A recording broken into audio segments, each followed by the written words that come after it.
অনাবিল আনন্দ ও খুশি নিয়ে এসেছে পবিত্র ঈদুল আজহা। ঈদের এই আনন্দের দিনে পরিবারের সাথে আনন্দ ভাগাভাগি করতে বিনোদন কেন্দ্রগুলোতে ভিড় জমাচ্ছেন বিনোদনপ্রেমী মানুষেরা। ঈদের প্রথম দিনেই আনন্দ সিটি পার্ক অ্যান্ড কনভেনশন হলে ছিল দর্শনার্থী ও বিনোদনপ্রেমীদের ভিড়। পরিবার, বন্ধু ও সহপাঠীদের নিয়ে অনেকেই পার্কে এসেছে আনন্দঘন সময় কাটাতে। পার্কটা নতুন পার্কটা হেবি ভালো লাগতেছে, মোটামুটি ঈদ কারণে জমজমাট লাগতেছে।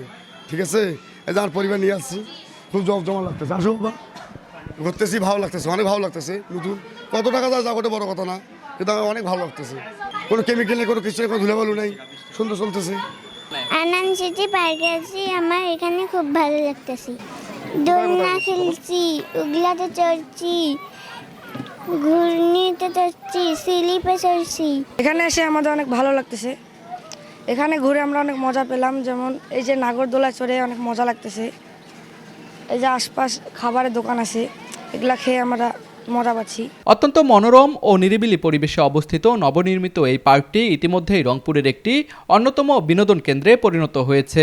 ঈদুল আজহা উপলক্ষে আমাদের পার্কে সবাই আসতেছে, ফ্যামিলি নিয়ে বাচ্চারা আসতেছে, সবাই খুব মজা করতেছে। রাইডগুলোতে অনেক মজা করে এনজয় করতেছে। আমাদের এখানে নতুন একটা রাইড যুক্ত হয়েছে, সেখানেও মানুষজন উঠতেছে, খুব মজা হচ্ছে।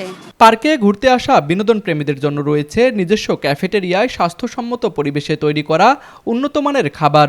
আইসক্রিম, চা, কফি, চাইনিজ, ফুচকা ও ফাস্টফুড সহ নানান ধরনের খাবারগুলো পাওয়া যাচ্ছে সুলভ মূল্যে। এখানে এই কিছুক্ষণ আগেই আসলাম, একটু ঘুরলাম, আইসক্রিম খাইলাম, এখন একটু চড়বো ইয়াতে দোলনায়। ঈদের দিন ঘুরতে এসেছি, অনেক ভালো লাগতেছে এই পার্কে। জি আলহামদুলিল্লাহ, অনেকটাই মোটামুটি শান্তশিষ্ট আছে পরিবেশটা। পরিবার নিয়ে ঘোরার মতো একটা সুন্দর জায়গা, গ্যাদারিং নাই। অত্যাধুনিক রাইড সম্বলিত এই পার্কটি সকাল 10টা থেকে রাত 10টা পর্যন্ত খোলা থাকবে বলে জানিয়েছে পার্ক কর্তৃপক্ষ। সেই সাথে পার্কে ঘুরতে আসা সকল বিনোদন প্রেমী এবং দর্শনার্থীদের নিরাপত্তার জন্য রয়েছে নিজস্ব নিরাপত্তা কর্মীদের সার্বক্ষণিক পর্যবেক্ষণ এবং সিসি ক্যামেরা পর্যবেক্ষণ। তুষার আচার্য, ডেস্ক রিপোর্ট, RCTV।